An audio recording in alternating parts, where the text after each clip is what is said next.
Hi folks, Al here. Now in the first part of part 2, you're gonna hear Hans talk about the case against him, and I figured it's such a complicated, complex thing, and he can't even begin to really present it here. So I think it's probably clever that I give a little context and a few more details, so that when you hear him talk about it, you'll get a better survey of it. And in the last half of this part 2, we go back to discussing general matters. But as far as you already know that he's writing subversive articles that is not very popular in the mainstream. And as he will tell you, he also started to whistleblow on the huge drug laundering going on in Swiss banks, which tells me actually, and we didn't touch that in this show, but it tells me CIA may be involved. So Hans Olav thinks it's the powerful bankers. He may be right. I think it's the deep state that's in cahoots with these bankers, or they may be the same people. I mean, we know CIA is going into banking long ago. But whatever the case, they have power, and he was pretty unlucky because the banker he used in Switzerland, and you may say he brought it up on himself to have an account in Switzerland, but there's nothing illegal with that. But what he didn't know was, in fact, his own money was used to launder a huge case in Norway that everybody in Norway knows about.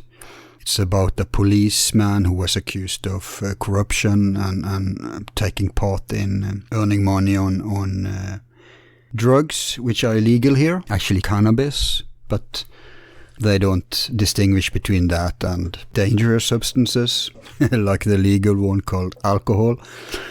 So that part of the story is super fishy and pretty complicated, and I don't think you got more enlightened from me from what I say about this now.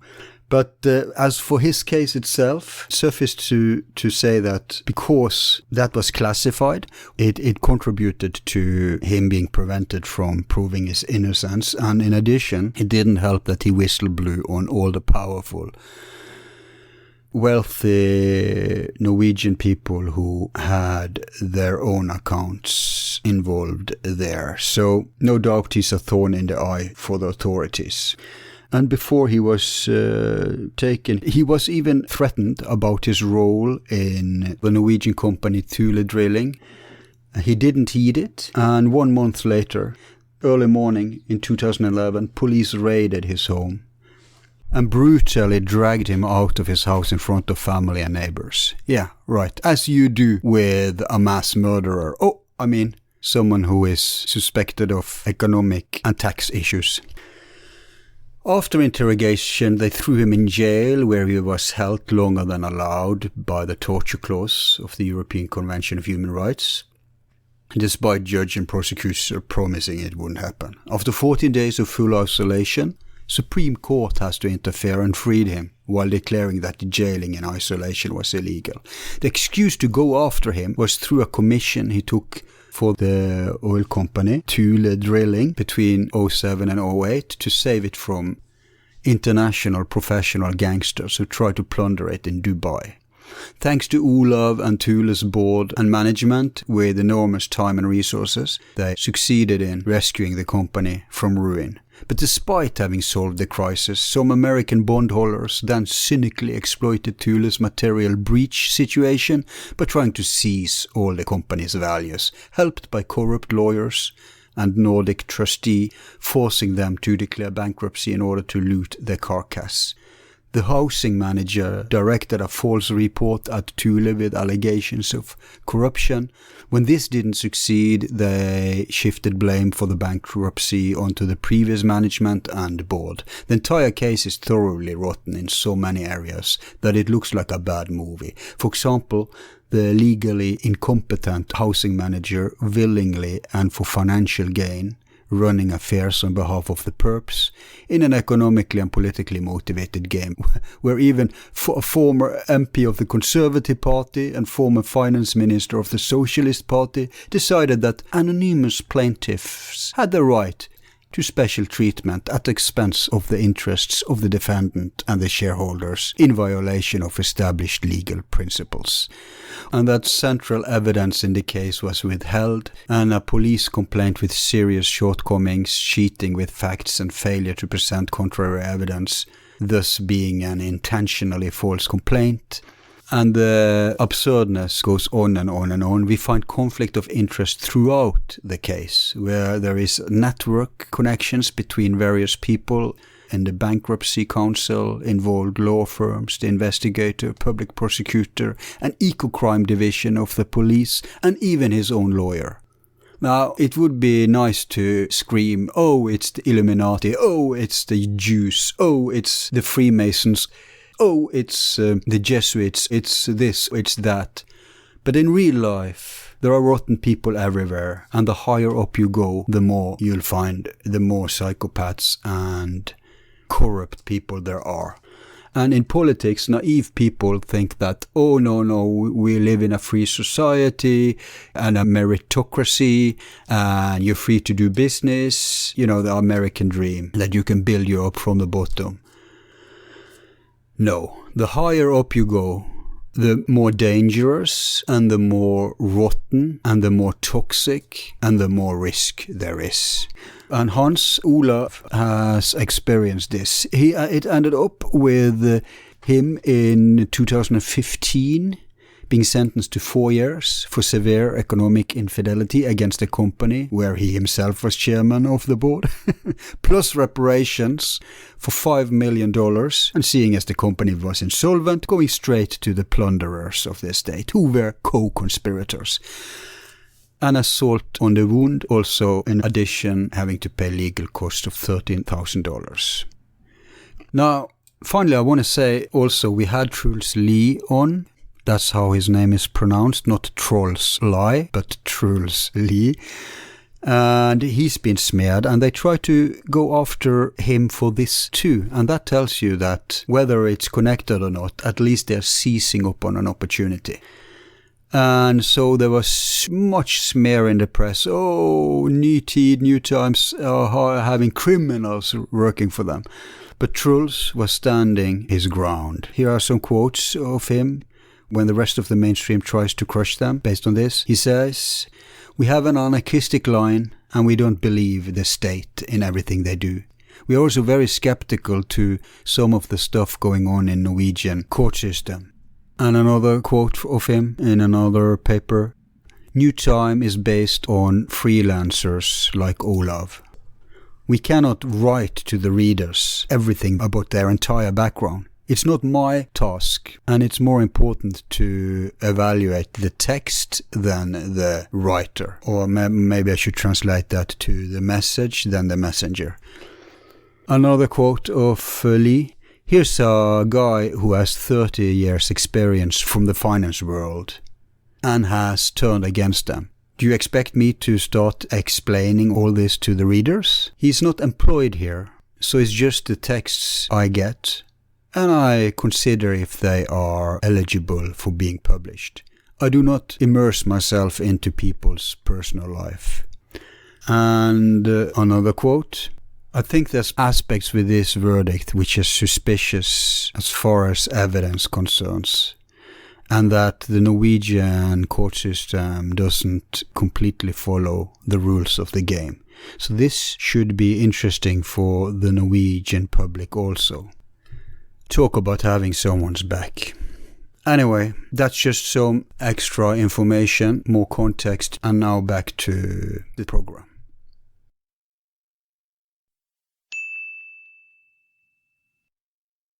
All of our files are free and will remain free.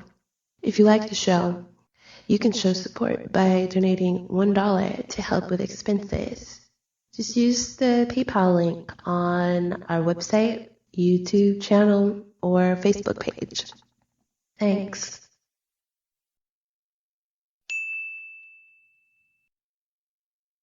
And welcome back to part 2 of our discussion today with Hans Olav on the global scam that is our economy.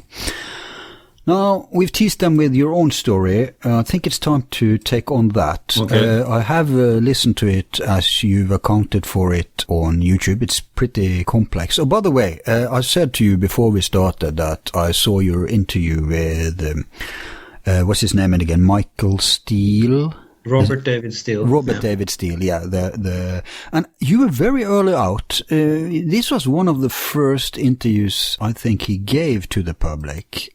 After that, he's given 1 million, so he's become like a household name in the, I guess I should call it the subversive information industry. But how did you know about him, and how did you hook up with him when he was in Norway?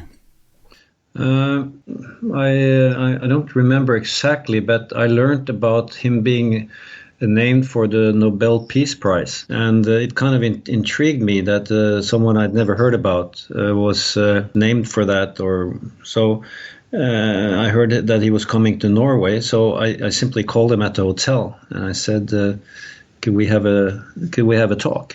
And it turned into, after my first talk with him downtown, I decided that his perception and his viewpoints on how the world worked and what we needed to address in order to, solve some of the problems that we've been discussing in part one, we were pretty much in line. So I talked to Thule, the editor of New Times, and I asked him if I could borrow his video equipment in order to conduct an interview with Robert David Steele. So that's how we became friends, and the reason for the interview. Okay, nice. But there's your story, and you have been, we've talked about oil and corporations, and you're Norwegian, so no wonder you've been involved in oil. Because this story, I'm not just saying we should talk about it like a therapy session, venting session for you. I think it kind of illustrates the rot and corruption in the system and how it not just applies to business and finance, but also into law even, and the state. Yeah. So, you can choose your own starting point. Well, what I was convicted of by the Norwegian state was a rescue operation down in the United Arab Emirates. I was the chairman of a big rig company, not a big rig company, but a rig company. And that rescue operation was in fact successful. And even the courts in Norway finally had to admit that I'd been a contributor to rescuing $600 million for the shareholders and the creditors of that company, which is called Thule Drilling. The whole story is on the net. I've posted everything on there with the evidence and everything. But the gist, you can give us the gist. Yeah. Well, the gist was that we had fixed price contracts for 3 building rigs with a value of $600 million in the Emirates. And the people running the yard where they were supposed to be built, British people, they started requesting more money in order to fulfill their obligations under the contract. And when we said that this is a fixed price contracts, they simply at some point just dropped 2 cement blocks in front of the yard and said, we're closing down until you pay us. And they could do that because they had monopoly, right? Well, they were in a so-called free zone in Sharjah, and they'd been in that area for, 20, 30 years. They knew the whole system. They had their sponsors, You usually have to have an Arab citizen or somebody to sponsor you. So they had all the inroads, and Thule didn't even have a presence. They didn't even have a company down in Sharjah. So we were basically helpless in that fight. They could do whatever. You were not involved in buying those rigs, right? You came in as a rescue. I came into the company because one of the biggest shareholders at that time wanted me to come in and help out with the management of getting the process of building the rigs more in line and more efficient. So that's the reason I came in. Now, as it turned out, not long after I came into the company, it escalated out of control because these people down there turned out to be corrupt. They turned out to, blackmail us for more money. And we ended up in a situation where these rigs were costing us approximately $100,000 per day just lying there with us not being able to work on them. So we had to resolve that situation. And that's what I was instrumental in accomplishing.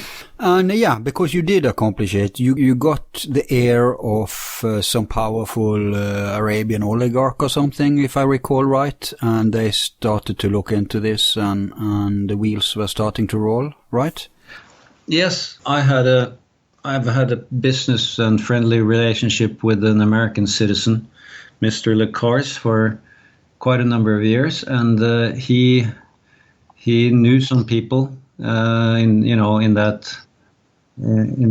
those circles down in Saudi Arabia. And since one of our rigs, the Thule Power, was going to go on a charter to Saudi Aramco, the world's largest oil company, what we needed was to go to them and have them try to help us out. So that's essentially what happened. And this is documented to the courts, of course, but they sort of chose to ignore that evidence. Yeah, but you're going too fast. Why did this at all turn into a problem? Why were you charged of anything to begin with? What happened in between there? Well, the thing is that we decided that, when they helped us, when they set things straight in Sharjah, so to speak, and they helped us resolve the situation so we were able to get in and work on the rigs, it was clear that we needed to pay them some money or a fee for having helped us out. Yeah. Now, first I was told that they thought it was fair that they would get half of the company. Wow. Yeah. And I said, I said I can't go back to my shareholders or the rest of the board, and tell them that you want half of the company. But I think the best thing for you to do is for you to discuss this with the biggest shareholder at that time, and that I not be involved in that discussion. And what it ended up being was that they agreed on a sum of $6 million, which constituted 1% of the rig value, or the rig's value. So they were going to get this money as a thank you for their help to resolve the locked situation where you were losing money and being blackmailed. The way I looked at it was pretty much like I look at any kind of consultancy or brokerage role, between two parties. And for them to have solved that situation was, of course, worth a lot of money for the shareholders. And in fact, so much that they knew they could ask for half the company. If you look at it purely from their point of view, they're right. And the fact is that these people have a lot more influence than people in those power positions have in Western society. And they can ask for that, and they can get it if they are persistent. But I couldn't go back to the shareholders and the creditors and tell them that. No. At least I couldn't say that to them, that I think we should do this, because it was, it was just too much money to give away. So, but we ended up with 1%, $6 million. And that transaction was done. And in hindsight, 4 years afterwards, actually, I was charged with having paid out that money to the detriment of the company. So it wasn't that it was corruption, it was that the money you paid to save the company is now spent as a detriment to the company. Otherwise, in other words, as if you were tricking the company for your own gains or something, right? That kind of corruption is what they're going with. No, I'm just trying to understand the charge, the philosophy of the charge. You're saying it's true, it's trumped up. The charge is that mismanagement of the company's money to pay a fee that shouldn't have been paid. Simply put. And that was the and was this the shareholders who? Well, the thing is that you could say that the company, after having been locked down by this blackmail for quite a few months from the summer of 2007 I believe, until a little bit into 2008. That cost the company so much money that it was impossible to get further funding, and the company was on the brink of bankruptcy. And the way that the courts viewed it, that $6 million to be paid to the people that helped resolve that situation actually was money that should have been spent on trying on other stuff because the company was in financial difficulty. No. But the whole point of the rescue mission and paying the $6 million was that we needed to do that first, and then we needed to get money from somewhere, either equity or further loans, or a combination of both, in order to run the company. But nobody, no investor, no sane investor would give us any money before we had resolved that situation. Of course. So that was the charge. Yeah. I see what you mean. Yeah, because Norway is pretty hard on businesses. So you have to have your tongue straight in your mouth when you're dealing with the state and the laws there. We're not very business friendly, at least not if you belong to a business that's not protected by the powerful interests. I'm sure the multinational corporations have a field day here. But, okay, so I can see that. But somehow your case was tied to deeper stuff going on in Europe. Could you explain that? For example, they refused to let you put evidence for your defense because it would blow open some more fishy cases in other courts in Europe. What was all that about? By the way, everything concerning what you just talked about now is out there and has been sent to the courts. Yeah. But what it involves is I filed a whistleblower complaint back in 2016, which I also sent to the Prime Minister. I sent it to the tax authorities, and I sent it to the criminal police, and I sent it to the courts. And briefly put, what has happened is that my case is tied in to the biggest drug case in Norway ever, the Eirik Jensen and Gjermund Cappelen case. Let me just very quickly give a surmise of that, and that's that there is, because in Norway cannabis is criminalized, and so the way people get it is through illegal import, smuggling basically. And there was this big case where they took a lot of cannabis, and it involved a policeman, Eirik Jensen, and other, should we say, these aren't like low-level criminals, but like more well-to-do people. And so, so it's like, I mean, it's not the really back people, the really source people, they can't touch. But it's a little up in the chain, so to speak. And so it's a good symbol case to, maintain the criminalization of cannabis. So that's that case. Every Norwegian knows it. Go on. Well, as it turns out, Eirik Jensen, who is the policeman in the story, has gotten the final verdict. I think it's only now up to the Supreme Court, but to have their say. But he's supposed to go to prison with a 21-year sentence. Jesus. Now the fact is that the whole Eirik Jensen and Gjermund Cappelen case is a cover-up case. Because it has to do with how the drug trade in Norway is being financed, and it's being financed partly through the Swiss banking system. And what I found out through my own case is that Gjermund Cappelen, he has contact with Swiss bankers. This is known from the case file, and his drug money is being laundered through Swiss banks. And I have the proof of this because 1.5 million of my money was used to launder this. And this is where it becomes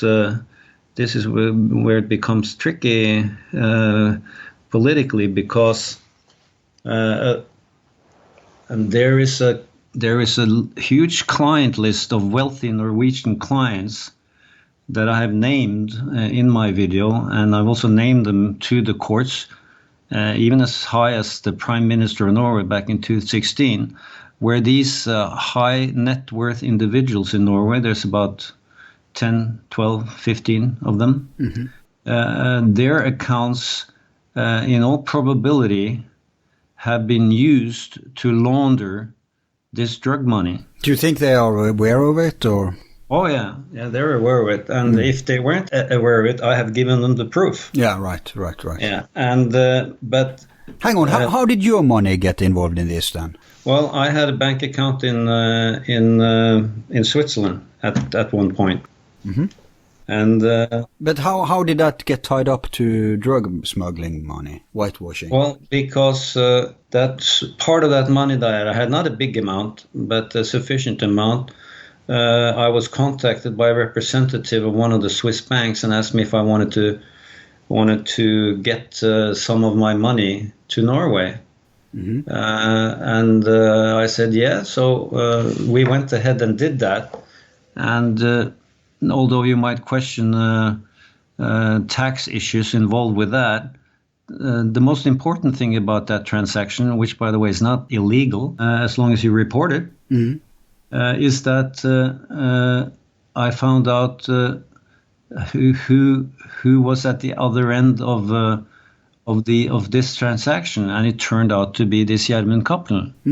So you didn't know him personally, but the banker. No, I had no idea who the man was until I got the final indictment from the criminal police in Norway. I remember. Right. Just to clear this up, the banker was connected to Cappelen and also to you. Yeah, that's right. So he was the middleman, and he didn't tell me anything about No, of course. Who it was until I had no knowledge of Cappelen, until his name popped up, and at home, and I asked my wife, "There's a name here, Mr. Cappelen. Can you go in on the internet and see who that is?" And a minute later, she shouted down to me, "My God, this guy's a career criminal." And just to clarify this too, you've not been charged for this transaction. That's not a part of your alleged criminality, right? It's part of the case per se, but it's not what I've been. It's not the charge that I've been committed or convicted for. No. So. But this constitutes a huge problem for you, because if you want evidence connected to this banker, then it will open evidence for the cover-up of the cannabis case, right? Because he's connected to... So that's why they wouldn't allow any evidence from you involving that, because it was indirectly... No, I mean, it goes much further than that, but because... From the very start, they have kept it a secret that they have also had a case against me in Switzerland, which they kept secrets for the whole time.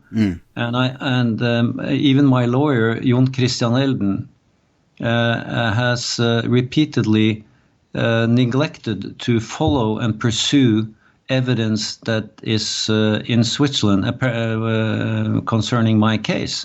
And he's done this, of course, because he has a conflict of interest, a giant conflict. Because on the one hand, he's representing this Jensen, and trying.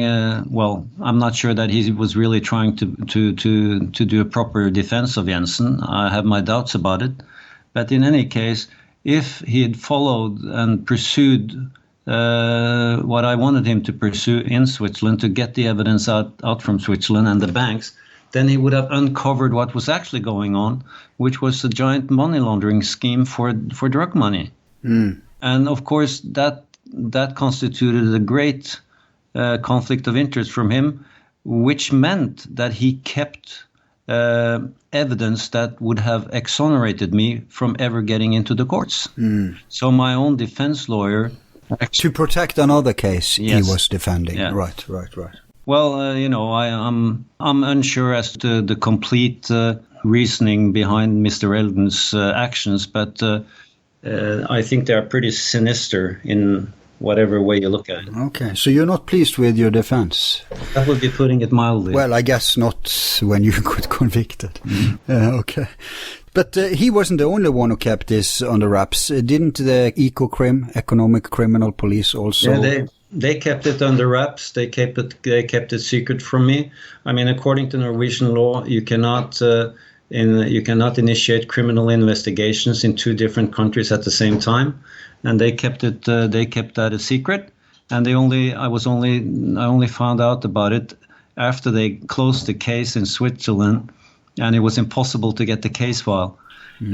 As a matter of fact, at one point, when I was trying to get my case into the appellate court, the appellate court argued back to me that there is no way that you can be exonerated because we have evidence. The evidence from Switzerland is so strong that you will be convicted. So I went down to the court and I asked the clerk to get me the file from Switzerland with the evidence that they were referring to.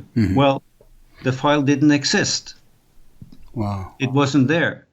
So in fact, the court said that we are convicting you on basis of evidence that we have not seen and which we don't want to see, but you are convicted nonetheless. So when it doesn't exist, it's been removed, it's been deleted? Well, or it was never there?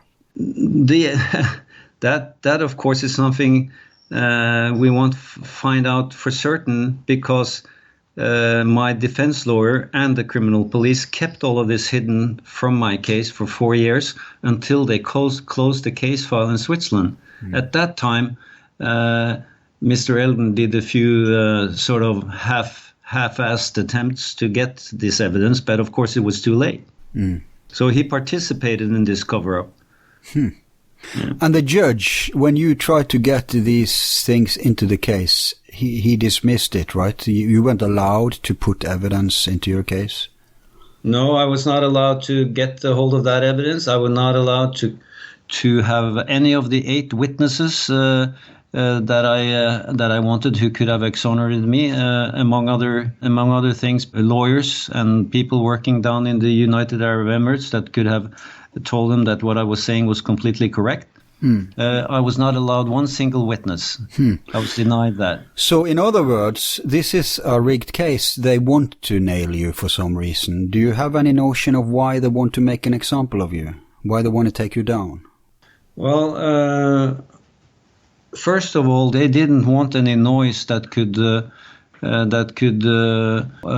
lead to the public finding out about this laundering of drug money. That's one thing. And of course, you have these Norwegian anonymous accounts in Swiss banks, which is a touchy subject, especially for the tax authorities. The tax authorities, by the way, have been alerted by me to these anonymous accounts, both their names and what the money's been used for. That they have, just like all the way up to the prime minister, they have not responded at all. It's just silence. So that is one reason. The other reason is, of course, that I had a vested interest, you might say, in the Thule liquidation estate, where I saw that the liquidator for the estate and the criminal police basically walking hand in hand, trying to get as much money out of that estate as possible. But why would they want to crush Thule? Is that because it's a private oil company competing with the state oil, or is there something deeper? I don't know the real reason behind that. Okay. I just think that if you have a company that is going into bankruptcy and it's in the magnitude of Thule with all those values, There are financial interests at stake, and the liquidator for the estate, of course, has a lot to gain by playing along with the people who has the money to fund the liquidating estates and try to bring forth any kind of values that are still left in there. So, but wasn't the shareholders thankful for your work? Or? No, they were very thankful. Okay, so you had their backing, but they weren't allowed to witness for you. They were not allowed to witness. As a matter of fact, there was an incident because I was critical of the liquidating estate. There was an incident, I don't know if you read about it on the website that I posted, but at the time when I was being very critical of the liquidator for the state, because he was simply, he was working to the tune of the largest shareholders and not the whole creditor situation. I was approached by two people up in Holmenkollen, where there's a natural retreat. You can walk in the woods there. It's by the famous Holmenkollen ski jump. I was confronted by two persons who actually tried to scare me, telling me that I should refrain from criticizing the liquidating estate, and they were just giving me some good advice. So this goes pretty deep, and it's pretty powerful people. I think that intimidation in Norway there's a higher threshold to do that than in America, so that tells you something. But you say the liquidators were on board with the biggest shareholder. Weren't you friendly with the biggest shareholder? No, the liquidator was not on board with the biggest shareholder. They were on board with the biggest creditors. Creditors, okay, that makes sense. Yeah, the bondholders. So, yeah. And wasn't one of the creditors those who had done this in the first place against Thule Drilling? Done what, you mean? Screwed it up with things going down in United Arab Emirates, like this English company or something. I thought I read... No, the creditors, which were in large part, they were, American hedge funds. Then you're screwed. Well, the thing is that they, of course, have a legitimate interest to try to protect their investment.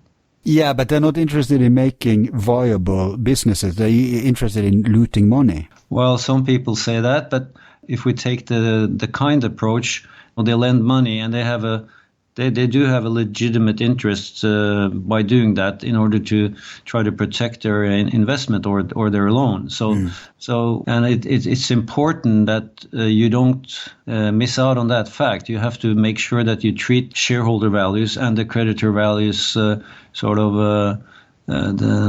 the same way. I mean, you have to take care of both. But why were the creditors hostile to you? Wouldn't they realize that you actually salvaged this so there's something to demand from it? I mean, if it wasn't for you, it would have gone bankrupt overnight. Well, I'm not so sure that the creditors had anything to do with what happened in this other case with Erik Jensen and Anarcho-capitalism and things like that. Oh, okay. I'm not even sure if they were involved in what the liquidator was, doing behind the scenes in order to protect their interest. And their interest, of course, lies in pleasing the largest creditors who have the money to fund the estate. But I've read something about either on the liquidator side or on the creditor side, there was some rotten business where there was a conflict of interest, but I forgot the details. Someone who had an interest in crushing Thule. Yeah. Does it ring any bells? Well, there might have. Or profited from it, at least. There might have been. I'm not sure. It's from your own case. Yeah. I'm extrapolating this from something you said in your own case, but I forgot the detail. I should have noted it down. My bad. Well, if you like to find it and tell me. Yeah, we will not spend. It's not that important. The thing is just to show people the injustice and the corruption of it all. Yeah. Because, I mean, you wouldn't say you got your fair day in court, right? This was rigged. I didn't really get a day in court at all because I was denied all the witnesses that I could have proven my innocence. I was denied the evidence that would have exonerated me, and my own lawyer kept evidence away from the trial that would have exonerated me. Evidence was manipulated and falsified by the criminal police. in order to get me convicted. And this was all because of this huge cover-up, which involved Swiss banks and money laundering of drug money for this Hjelme-Cappelen, which also involved anonymous accounts held by wealthy Norwegians in the Swiss banking system. Right. And I mean, their names are there for everyone to see. And the tax authorities have done nothing about that. You would have thought that any kind of evasion of taxes would ring a bell with them. You would have thought that the prime minister would have been interested in that kind of, procedures going on. And you would have thought that the criminal economic police would have been delighted in order to pursue wealthy Norwegians with anonymous bank accounts in Switzerland, especially when they're used for laundering drug money. But none of that had any interest for them. So there's only one conclusion. The question then becomes why? Yeah. Why no interest? And the only logical explanation is that they don't want to pursue it, and they don't want to take a fight, perhaps, with the Swiss bankers. I think the conclusion is different. I think the conclusion is, well, it may be partly that, but the most obvious thing is that these wealthy Norwegians are more powerful than we imagine. If the system is protecting look, this happened to you after you whistleblew them. Yeah. You really don't think that was an element in why they needed to take you down? Because you revealed them like this? It could, of course it could be. There is also another element in this, and that is the police procedures in order to fight the illegal importing of drugs to Norway, because the former Riksadvokat, Attorney General, the Attorney General, Mr. Bush, Tor-Aksel Bush, when he came into the Attorney General's office in, I think it was 1997 or 96. They started a very aggressive policy or police procedure in order to capture people who were dealing in drugs. And what this really means is that they initiated a policy where you could lure these elements into situations where they could be caught.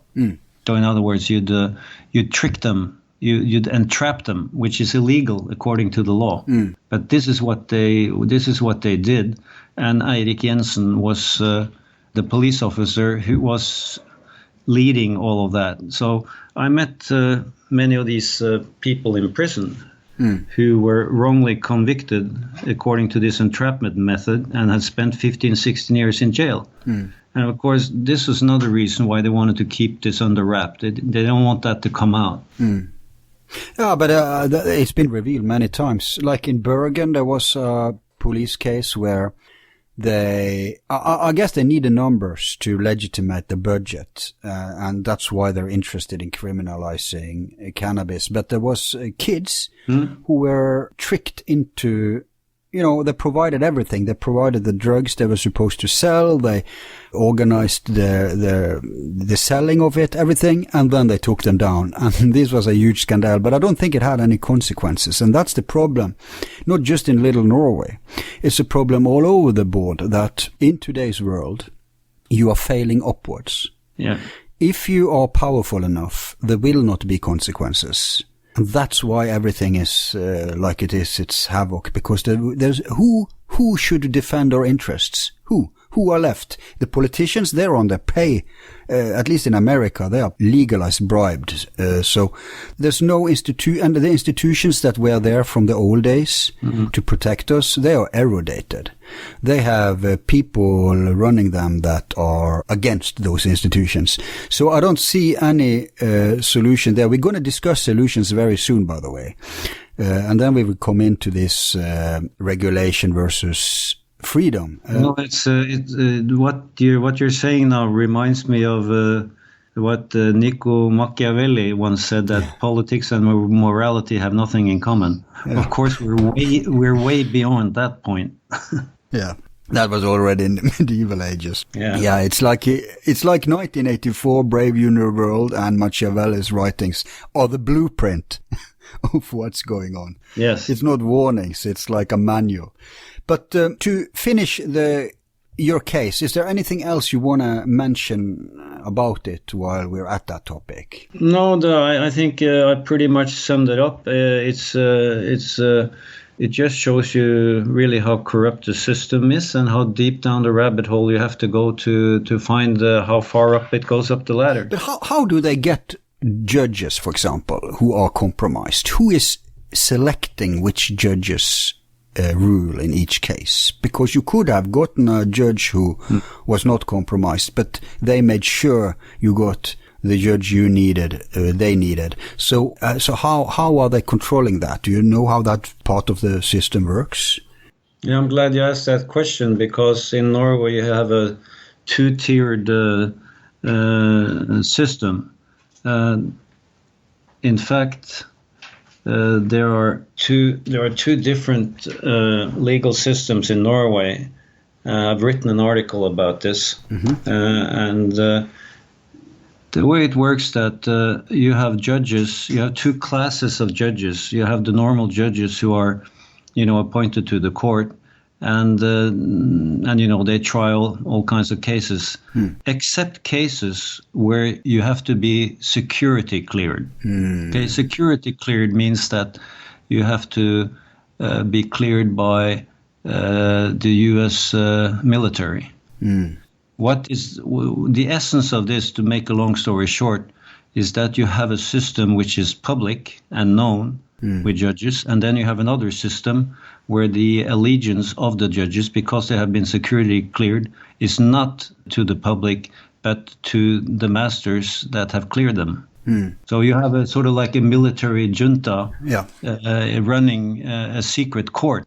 And of course this is done very shrewdly through what's called the security law. And it's very difficult for the ordinary citizens to go in and see this and understand that this is what's going on. But this is exactly what's going on. So you have a two-tiered system. The snake has two heads, to put it that way.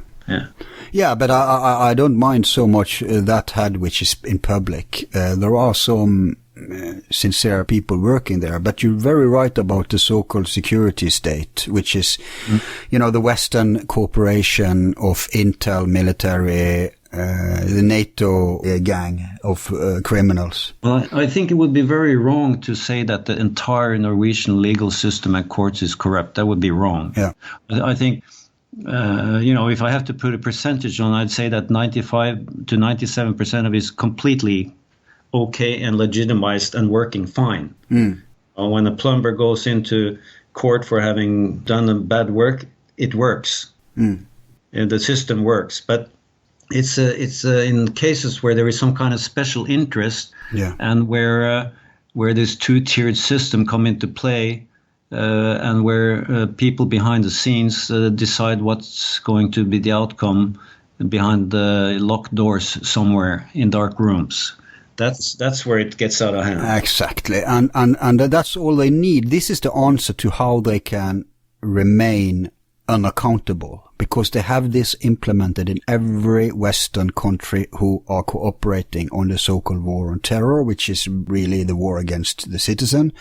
And we see exactly the same happened in where one of those 3% compromised selection system was implemented in England against Julian Assange.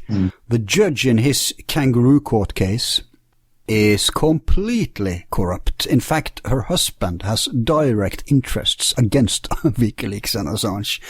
It's not, they don't even try to hide it. So yeah, that's how they get so they only need like 3 to 5% corrupted judges that do their bidding, and then they can just invoke those in every case where their interests are threatened, either in small cases like yours, or in big symbolic cases like Assange. Well, a symbolic case with Assange it's I agree, symbolic, but it's really very, very bad. And the fact that we hear nothing about it in the Norwegian media is terrible. This is crime against Julian Assange and the freedom of the press, and the same with Snowden. That this can go on. And Julian Assange being treated the way he's being treated is is extremely upsetting for anybody that's concerned with the freedom of the press and freedom of speech and a just hearing in a court of law. It's just really...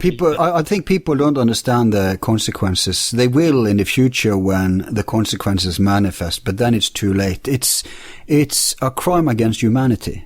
That's basically what it is. Because Assange, it's not even about him. He's just a symbol of the people, of our right to know. And Snowden too.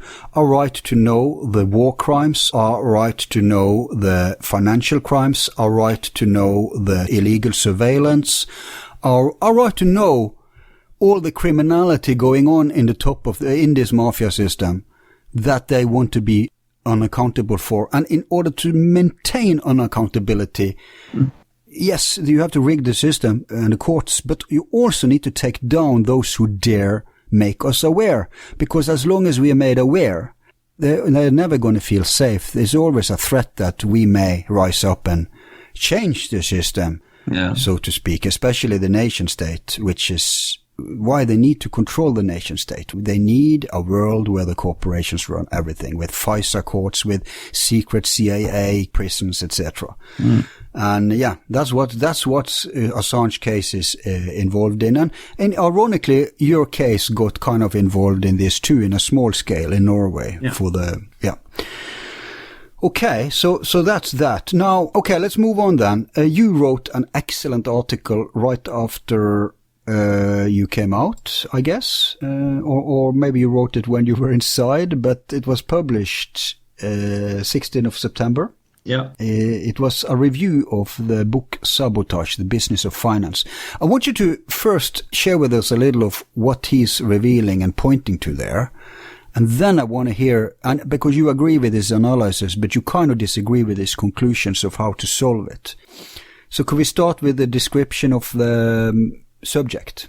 Well, I don't have the article in front of me, and I don't have the book here, but if I remember correctly, what I'm writing about in the article is a critique of their assertion that the banksters are really using, that they make so much money out of a corrupt banking system that they're in fact engrossed in the corruption of the system itself. And what the book does is expose how they manipulate and bend the rules in order to make huge profits. That's the essence of the book, in my opinion.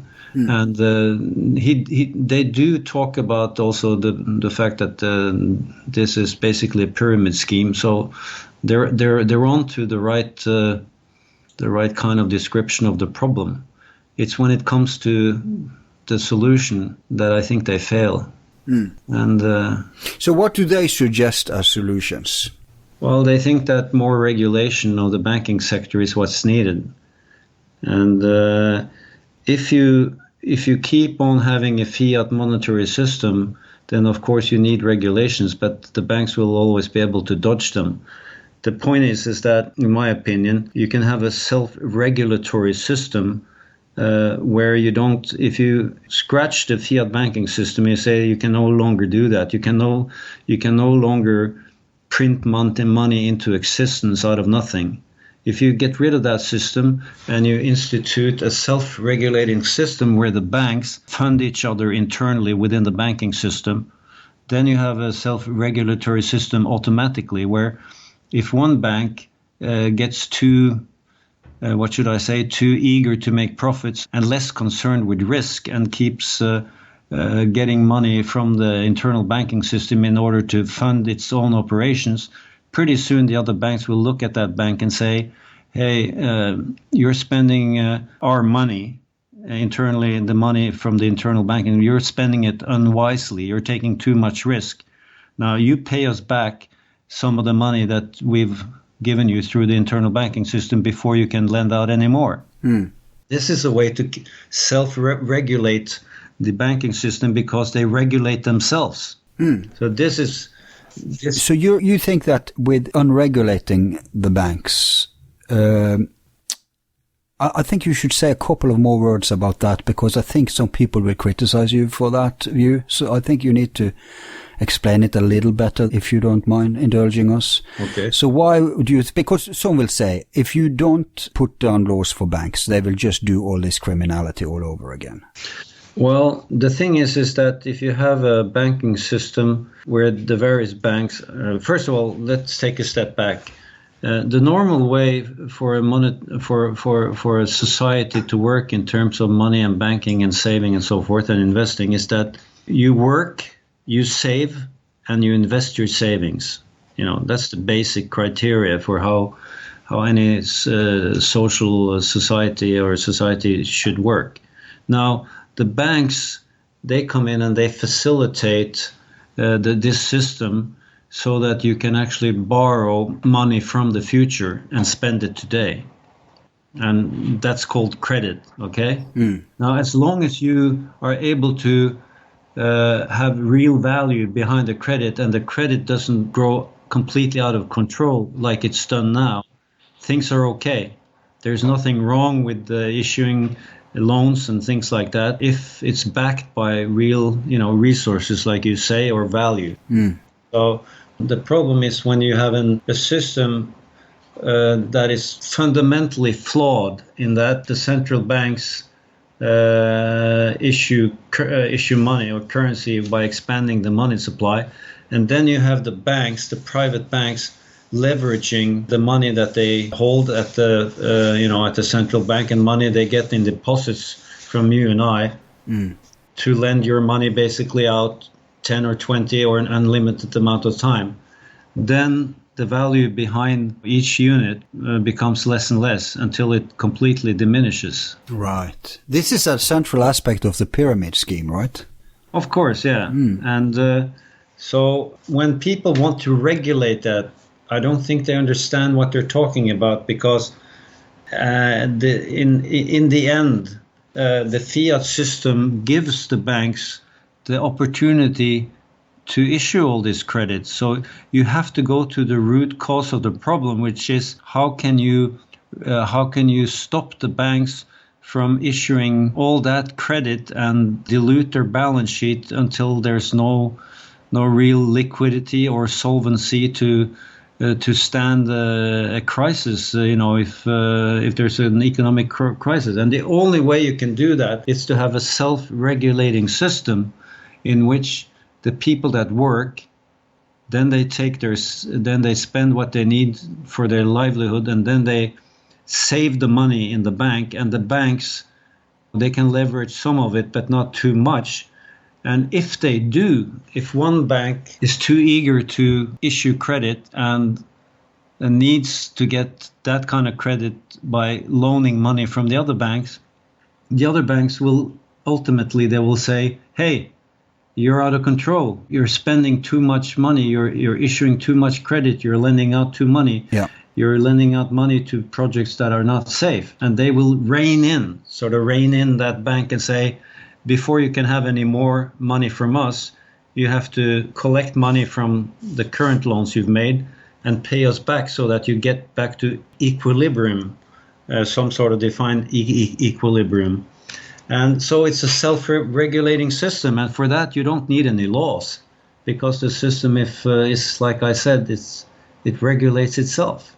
No, that's not to say that you don't need banking regulations for fair practice and trade practices and stuff like that. Yes, you probably do. You can't have a totally yeah, but I would call that protections. Yeah, you call that protection. Like we need antitrust laws. Yeah, but the part of the problem is that if you make too many regulations, you have one regulation with some good intent behind it, but there are unintended consequences that you only learn about later. And then you make a new regulation, and pretty soon you have regulations that sort of offset each other, and you get into a whirlpool of regulatory measures, which is... And who can maneuver? Those who have enough money for corporate lawyers. Right. And this is what the book Sabotage is talking about as well. Right. So, but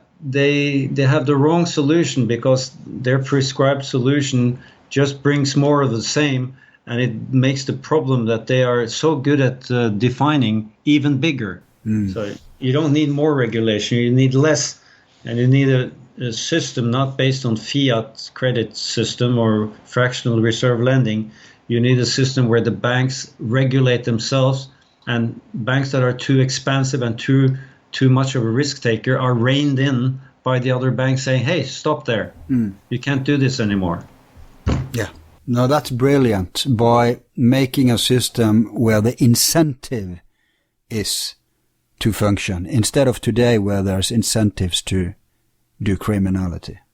Well, of course, the politicians and the bankers, they hate that because a self-regulating system cannot be manipulated. Right, yes. And the big corporations. Yeah, because like I said, the regulations end up stopping you and me from doing anything and helping the huge corporations becoming bigger. So, yeah, unintended consequences indeed.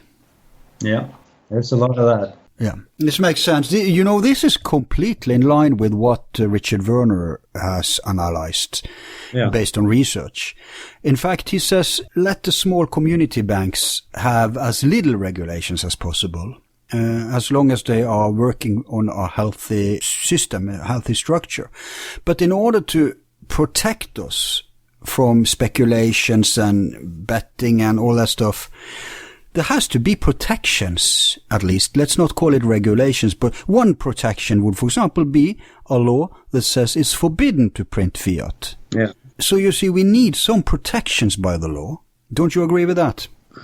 Yeah, exactly how you do that is can be discussed, of course, but remember what happened to John F. Kennedy when he tried to go against the Federal Reserve Bank in order to make his own money system, which was for the people. They killed him, didn't they? They did, but in JFK's case, there's a million reasons for why he would be killed. I think it's a better example to use Gaddafi or Chavez, because both of them threatened to. In fact, Gaddafi was so crazy in terms of idealistic and not realizing the consequences that he wanted. He initiated not just to not be in the dollar, but to create a competitor to the dollar, petrodollar. And that's when you're really stepping on certain toes. Yeah, I agree with you. Yeah. Right. So, Gaddafi did something that he was not in a powerful enough position to do. Now, the Chinese and the Russians are doing it, but they're more powerful. And they're doing it together with the BRICS, Brazil and these countries, in creating a sort of new central banking system, if you want to call it that, for themselves, because they're sick and tired of the Americans exploiting them, funding themselves through just printing money. So there is I think that it's a fair assumption that the dollar is going to crash because of this. And of course, if the dollar crashes, it could get nasty. So what would be the consequences of the dollar crashing? Oh, that's a tough one. Yeah. Well, inflation for one thing. So all the assets in terms of numbers in computers, stocks, stuff like that would be washed away overnight. And who would be left with the economic power? Would the nation state survive such an ordeal? I think there is a fair chance, at least, that it's being orchestrated. So if the dollar crashes, it's an orchestrated event, just like it was back in 1929. To reset the system. Yeah, and that the IMF and the World Bank is standing by with their special drawing rights, SDRs, and a digital currency, for example, the Fed coin, as has been mentioned, and that they would step in and say to the banking. We have no choice, right? We have to. Yeah, well, if it's partly or wholly private banking sector is partly or wholly controlled by the owners of the central banks, then the central banking system could say that, well, the private banking sector is now collapsed, and we're coming in to save the people, so we'll take over all banking. So all of a sudden you've transferred all the power for the digital money, if you like, over to the central banks, which is what was their purpose back in 1910 and 1913 when they. Yeah, but I think they could. I think it's possible today, because the difference is that back then people were instinctively skeptical to the powers that be and the banks, even though they may not understand how it worked. The default go-to position was, I don't believe you, and I know you have your own interests, and so they have to convince me of not being guilty. Today it's opposite. Today the default, at least in Norway, but all over at the middle class at least, the default attitude is, I trust everything the system and the powers that be says, and if someone else is challenging that, they are either wackos or I don't know, conspiracy theories, whatever motives they would, crazy people or people who are Russian agents.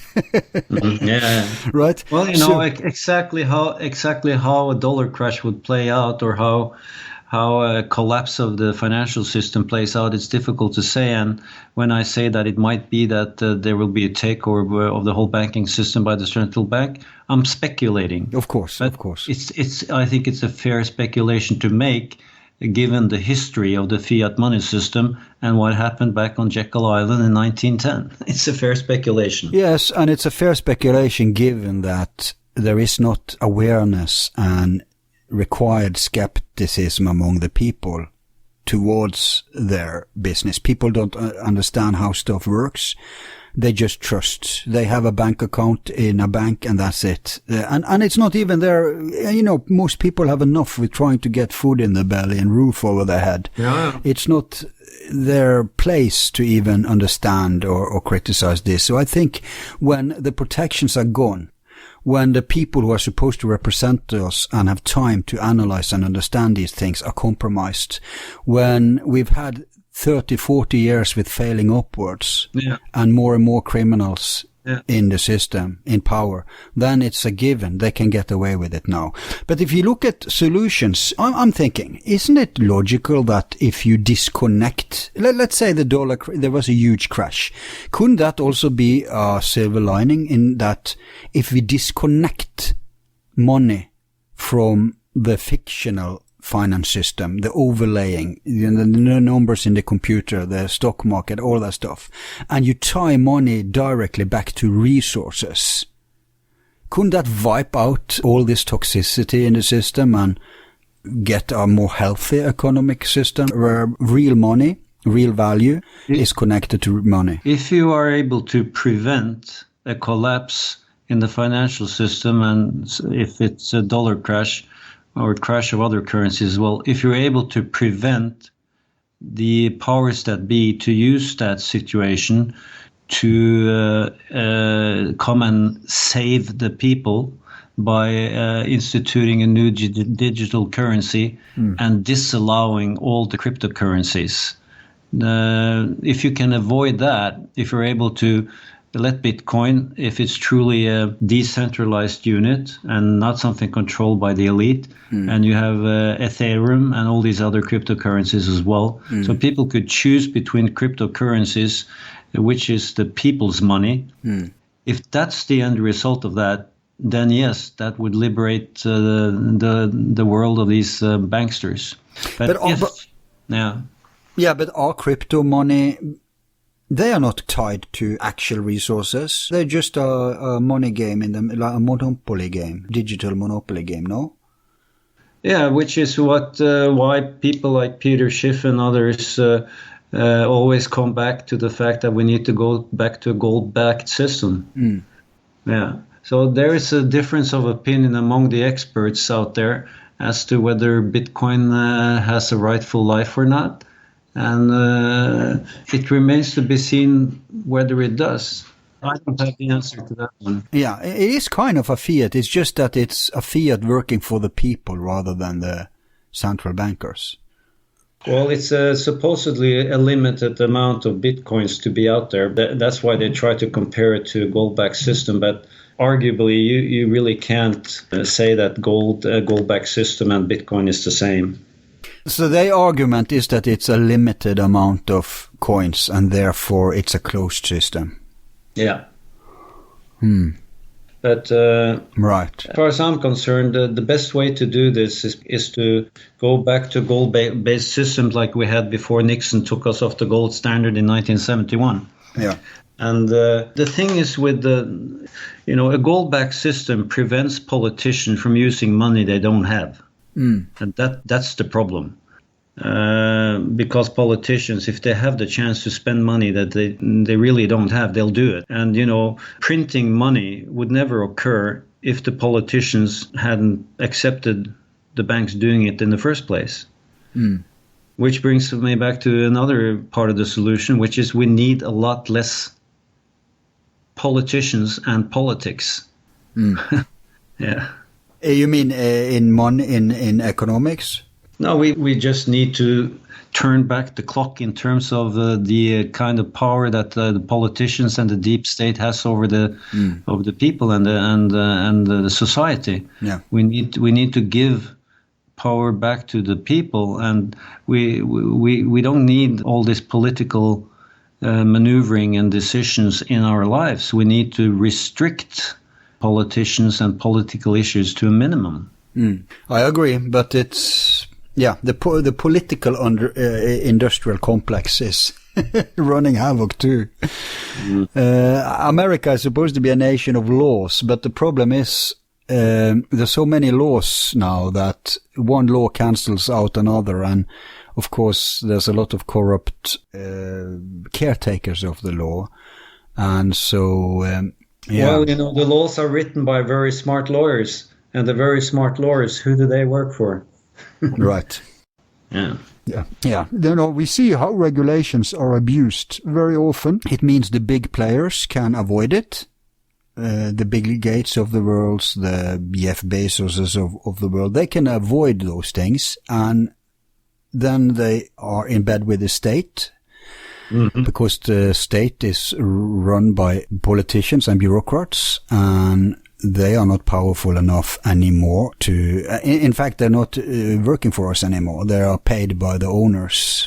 The real power is the money, so who owns the money? And so, I lost my own thread. What was I beginning with saying? Well, we're talking about solutions and what needs to be done. Yeah.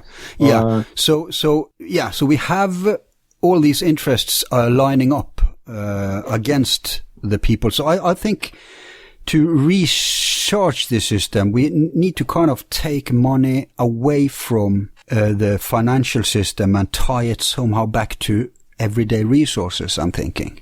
I agree. Because the resources are there. I mean, people are doing stuff, whether you get paid for it or not. Yeah. You're doing something useful in your life, taking care of your mother or your child or whatever.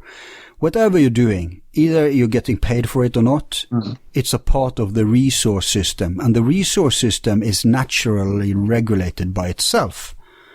Yeah. The problem is when you put money into this, and these money games, that's kind of what compromising everything. And it looks to me like the resources are almost detached today from what generates profit. Yeah, you just have to make sure that you distinguish money from credit. Right. The system is run on credit.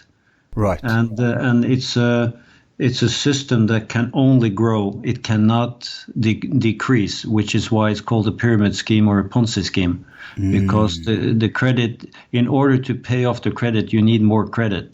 So it's bound to grow, and it's bound to result in more taxes. People who talk about the lessening the tax burden don't understand how the system works, because it cannot happen.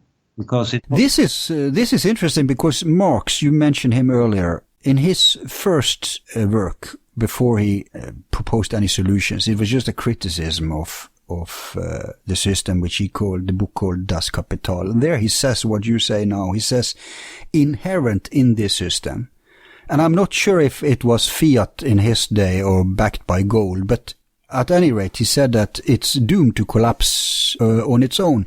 Like it's an ever-expanding bubble, like the neoliberalism, like consume. And the only way he said there's only two ways to stop it. One is to wait for it collapsing, on its own rot, imploding, so to speak, or by revolution. Yeah. I believe he already said revolution in the first book, but he didn't go into how, and that's another matter in itself. Even if you believe in revolution, making a successful revolution where we end up with the people's interest, it's not a good track record in history for that. Usually the revolution eats its children, right? No, and the only way we can accomplish that if we're able to educate the people about what's really going on. If we're not able to do that, the same powers that's running the system now will do it again. The only thing is that they'll be even more powerful after that happens. Yeah. So, But Marx is right. And I think the corruption is so deep and the debt is so high that it has to crash from the inside. Right. Because the politicians aren't going to crush it because nobody wants to be on the watch when it does. Right. And of course, the money managers or the elite, they won't let it crash unless they decide that it's in their best interest, like they did back in 1927 and up to the crash in 1929. Yeah, and they would do that only because they have interest of status quo, because today they are the one skimming the status quo. So the only way they would think, okay, let's accelerate a crash here, is if they see that it's unavoidable and that they may have to pay the bill. Yeah. So that then it's better to implement a crash where they can control the outcome, that they are on top of the outcome. See, that's basic detective analysis, right? You agree with that? Yeah, I agree with that. Yeah. The old Baron von Rothschild once said that when the streets of Paris is running with blood, I invest. Right. So if we have a collapse, that's what's going to happen. And another kinder word for that is that a financial collapse, always deals with the transfer of wealth from one party to another. And of course, it's never the middle class or the poor that is on the right end of the stick when that happens. Or we may have a situation where the transfer is from the rest of the normal people to those who already have. That's the two parties that in the corona crash. Who's been suffering? Normal, wealthy middle class. Who's prospered? Those who already had the huge assets, the multinational, the oligarchs, basically. Well, I don't know if you've seen these international doctors who's now speaking out about this, but it seems that the cure for this so-called pandemic is turning out to be a lot worse than the virus itself, if the virus indeed exists, which I have my doubts about. Yeah, there's even that question. Or if the virus is a bioweapon lab product, which it may also be. But if you look to Sweden, they have gone against everyone else, and they've been criticized for that. Yeah. But now it seems that they have indicated, because Sweden has not gotten, and for those who doesn't know, Sweden had just a small lockdown, not a forced lockdown of everyone, but they deliberately locked down the biggest meeting places, and then they practiced social distancing, but no mandatory mask, no mandatory stop your business or stop your shop and go to work.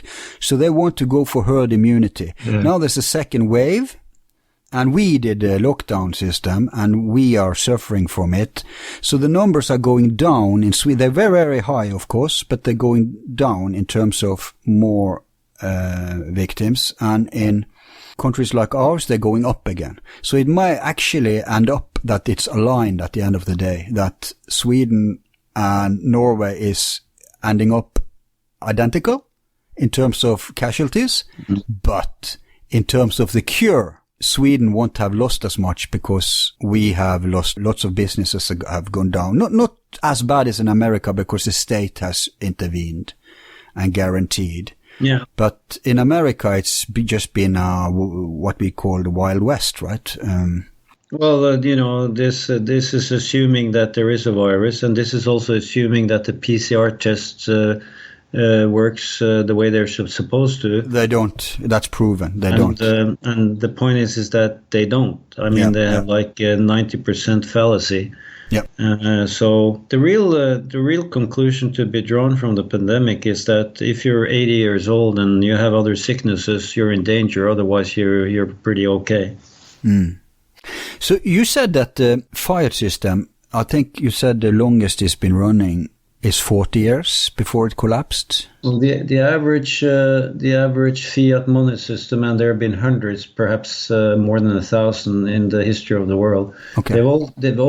Every single one of them has collapsed, and the average number of years, I think I saw that from Mike Maloney's The Hidden Secrets of Money, which you can find on YouTube, is between 35 and 40 years. So we are overdue for a financial collapse. And since the numbers back in 2007 was total world debt of $105 trillion, and now it's $285 trillion, there is no other way than a collapse. It's impossible to stop it. Yeah. So we should be nervous when they start admitting that they're preparing for it, because that's when it's unavoidable. But my question is, do we have a similar statistics for a value-backed system, like a gold-backed system? Has that turned out not... I mean, has that collapsed, or has that just been transformed into a fiat system and never collapsed? Well, you can... in the old days, people tried to trick, coins made from precious metals by... gold coins where they put lead instead of gold and stuff like that. So they try to water out the so-called value. So that's happened, of course, but it's not that easy to do the same thing with a minted system than you can do with paper money, of course. Or we don't really have paper money either, much of it. And anyway, we have it on a computer. It's just something that the banks type into a computer and say, okay, you got 5 million for a new house. So, no. But it does have a better track record in history. Oh, yeah, for sure. I mean, also, if you look at how gold has fared compared to fiat money and the stock market and such, it's always much safer and has been much more, much better. I hate to use the word investment when you buy gold, but it is a better investment than over time, over many hundred years, and over the last 10 years as well. Now, I'm not an ism guy. I'm not like fully behind one ism, because I don't think there's one system that takes everything into account and is like divinely truthful and has the answer to everything. So I think people who are identified with isms are not very deep thinkers, but you can of course make value judgment and say, I think one ism is better than another. Okay, fair. Now, my point is, there is no, sorry, I started to talk about isms. So what was my point? That I was going somewhere. Okay, let's just move on, and it will come back to me, and I will ask it again. It had to do with gold, I think. Yeah. So, yeah, now I remember. There's something called anarcho-capitalism. Like I said, I'm not 100% on board with everything, but one interesting thing, I see value in all isms, that's the point. And one interesting thing with anarcho-capitalism, and I'm asking you as a financial analytic man, they say that there's no reason to tie up economy to any prioritized currency. In other words, whatever people decide should be valuta is accepted valuta. So you probably know that here in Norway we have something called byttering, exchange rings, and similar systems which are working parallel with the economy, where you bypass money. Like I do a service for you, you do a service for me. I trade an item to you, you trade back an item or a service to me.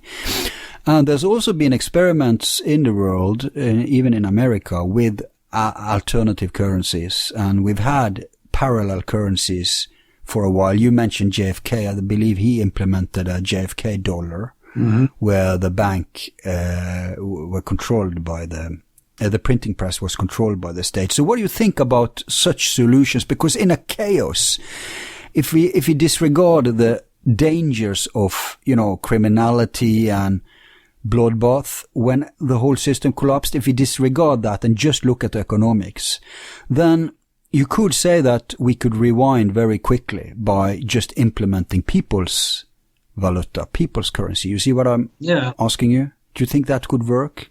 Well, all kinds of stuff has been used for money going back. It's basically a barter system. And you're right.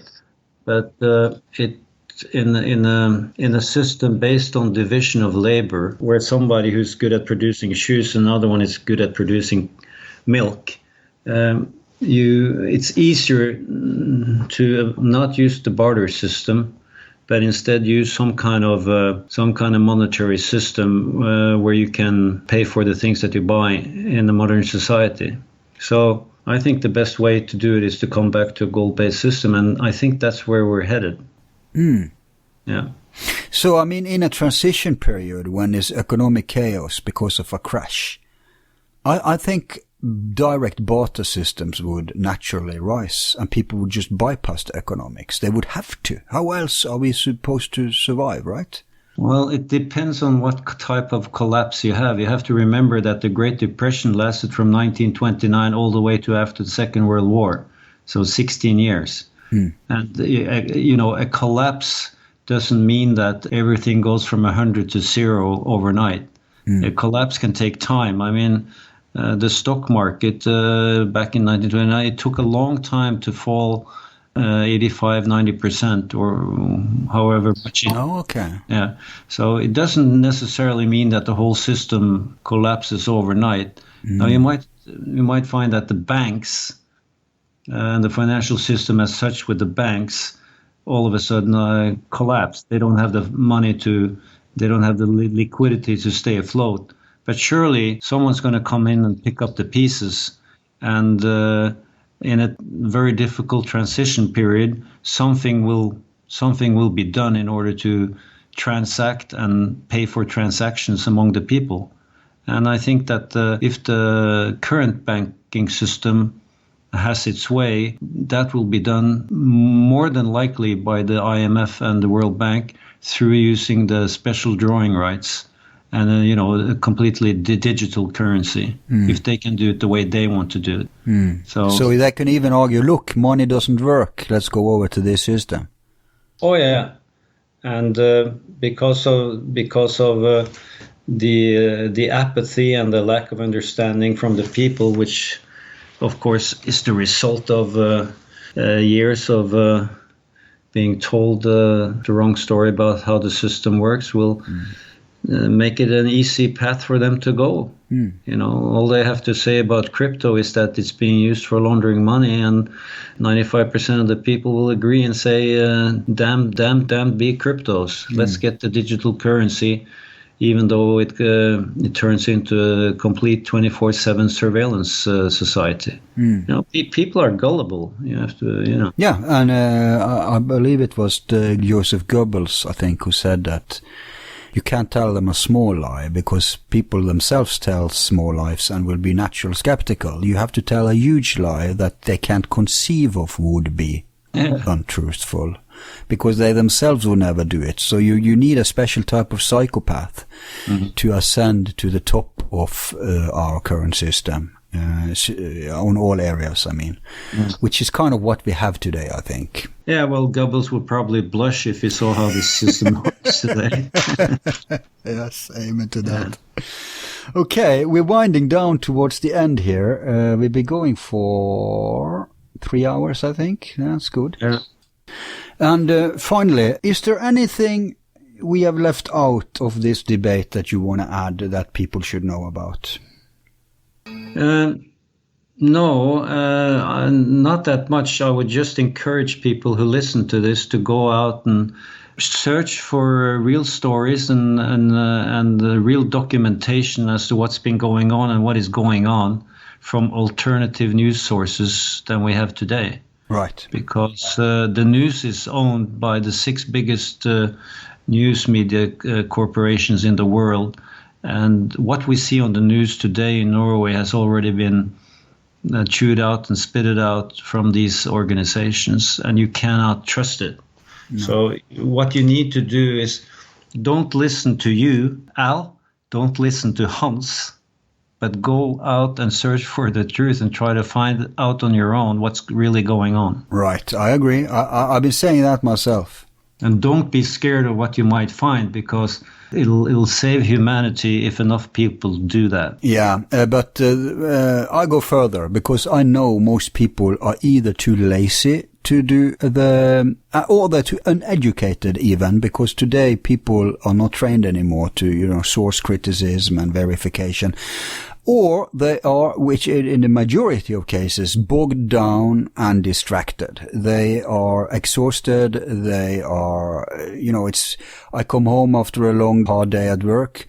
I rather just see a movie and tune out. So you have all that going. Mm-hmm. But so in that reality, I say, listen to me and Hans, rather than to the mainstream, because, the difference is we have no vested interest. We are not paid by anyone to spin your thoughts. We are not propagandists. We are doing this out of our own concerned citizen attitude. We are idealists. We are doing this despite of, not because of.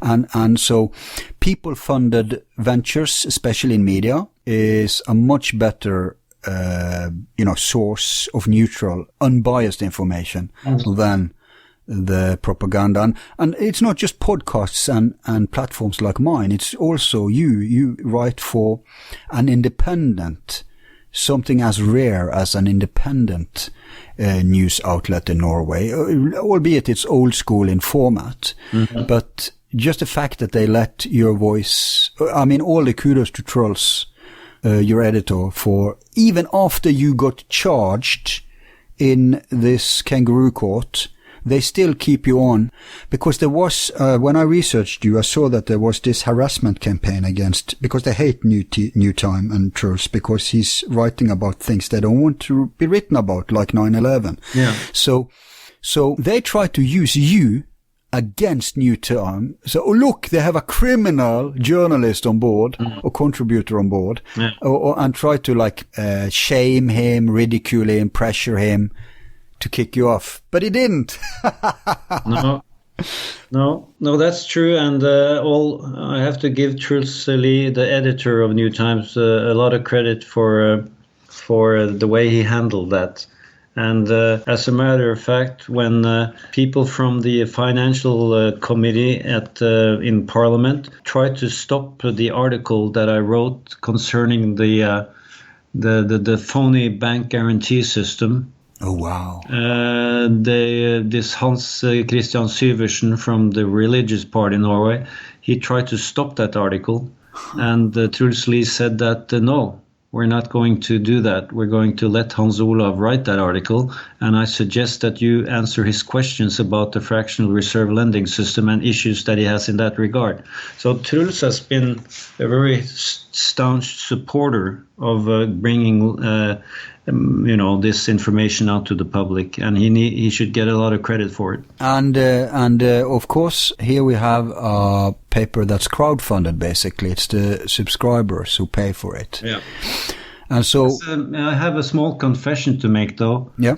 I am in the process of publishing my second book. It will be published within the next 5 to 6 weeks. Yeah, I wanted to ask you about all that stuff. Yeah. Okay, let's do it now. So you said second book. Let's start with your first book. Yeah. My first book, you can read the English translated version of that by going to Amazon and Jeff Bezos. And you can order the book. It's called The Grand Self-Deception. In Norwegian, it's called Det store selvbedrag. You can get it from Kolofon. And it's about the social welfare system, and it's about liberalism and people's rights, and a little bit of philosophy and economics, all mixed into one. That book you can get from Kolofon. You can get it on Amazon in the English version. And the second book I'm writing now is called, in Norwegian, Farvel menneske, which translates into Farewell Human. And it's... pretty dystopian title. Well, I think it's a fitting title for what the book talks about. It's an interesting book because I go behind the scenes and talk about how the money people have rigged society for hundreds of years. I'm starting with the Battle of Waterloo between Napoleon and Wellington, and it takes us up to the present time. And besides that, I'm also talking about the forces that are funding Silicon Valley and how the transformation to the Hunger Games society is well on its way, and how nanotechnology, 5G and perhaps also 6G, and artificial intelligence will soon make the biological human distinct. So also transhumanism is a part of... Yeah, transhumanism is the right word. Yeah. So it'll be unfortunately, it'll be about a 500 to 600 page book, but... you know what? When is it out? I think it'll be out in between 3 to 5 weeks. It'll be out in Norwegian language. Yeah. That recent. Okay, because I was thinking we should maybe have a show about transhumanism, about that book. Like a new interview where we talk about the contents of your book. But I guess otherwise it's also very in flux with what we talked about today, right? Lots of that is in the book too, right? It's covered in detail, yes.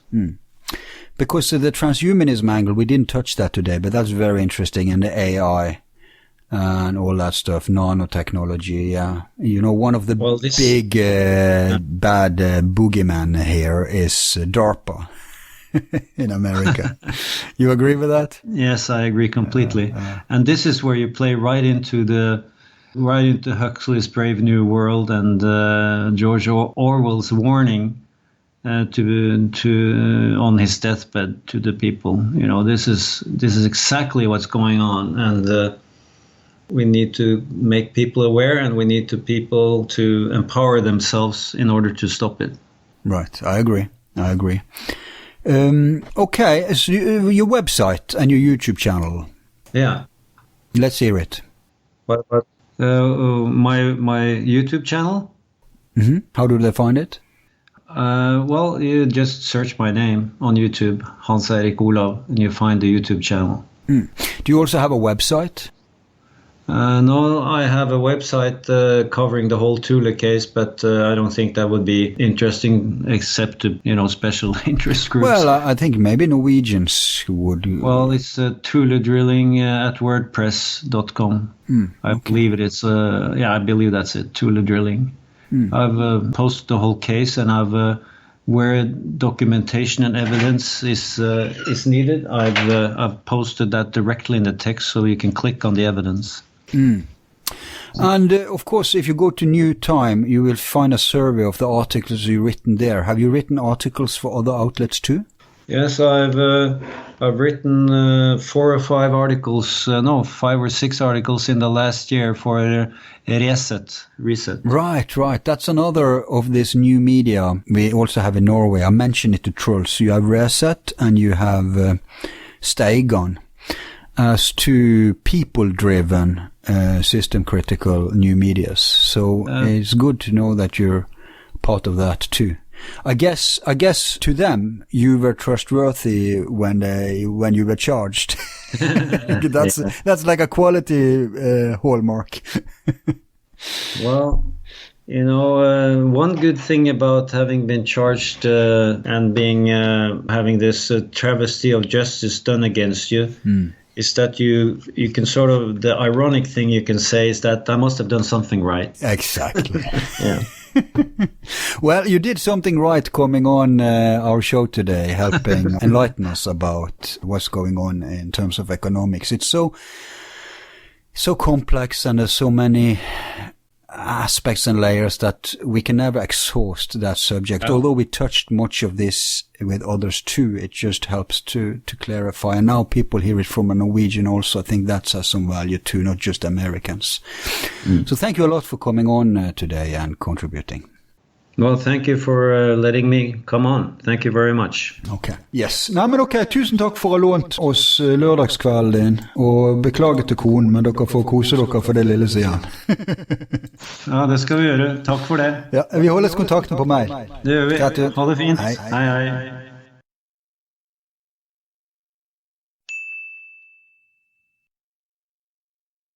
And there you have it, scratching the surface of the economic system that everyone agrees about as far as the criticism goes, but where solutions may differ.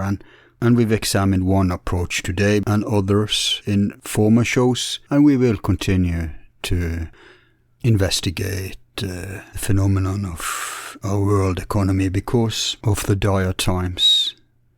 It's a pressing matter that nobody can escape, and something we all have to relate to. So, paradigm expansion also on this area. Before leaving you, let me remind you, we are now on all podcast platforms, okay? So whichever you usually use, look us up and please subscribe to us there. The more subscribers we have, the better we are faring. What you may not know is that we are also in Library, or ODC as it's called, which is their attempt to become the new Tube. And you know what? I think it's working. Because recently the SEC has gone after Odyssey and they are suing them, obviously trying to crush them. And the angle is going after their Bitcoin system that they give as kickback to creators. So in one big swoop, they're going to crush YouTube's biggest and most serious competitors because the others have no chance, especially not stuff like BitChute. But these have, and that's why they have to be taken down. And of course, if they were just a commercial actor, but they are also into cryptos, decentralized, peer-to-peer, non-surveillance, and freedom of speech. And many YouTubers have emigrated. Why? Not just because of the obvious reasons you just heard, but also because through the library function, they transfer everything on a channel over to themselves and host it there for everyone who signs up. So obviously it's making the powers that be nervous, and now they're trying to crush cryptos and the YouTube in USA. So I suggest you look it up and support them however you can. Tell everyone you're fans of, all the other channels, to get their ass over to Library or to ODC, and also sign the petition to stop this madness, because one thing is that they are ruining the few outlets independent media already had by corrupting them, like YouTube, and then censoring and going after channels on these platforms. But now they're also ruining, and they're even crushing, the few potential platforms we could use as a refugee camp. So the battle rages on, and if you, the people, are being indifferent and not engaged and not getting your hand dirty and not participating, then we've lost. So go to Odyssey, subscribe to us there, because one day we'll be gone from YouTube. They'll delete us, and most of you won't even notice. Unfortunately. Maybe you will think, Forum Borealis, haven't heard from them in a long time. Well, you will know why. So, but if you sub to us at the other places, you'll stay in the loop. That's it. Thanks for listening. Thanks for your support, and to my team and to my guest today.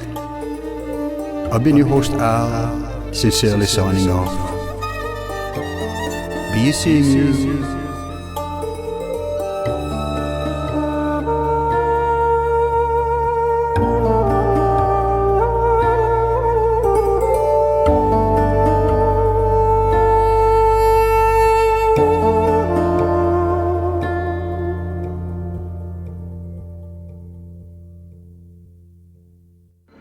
number one.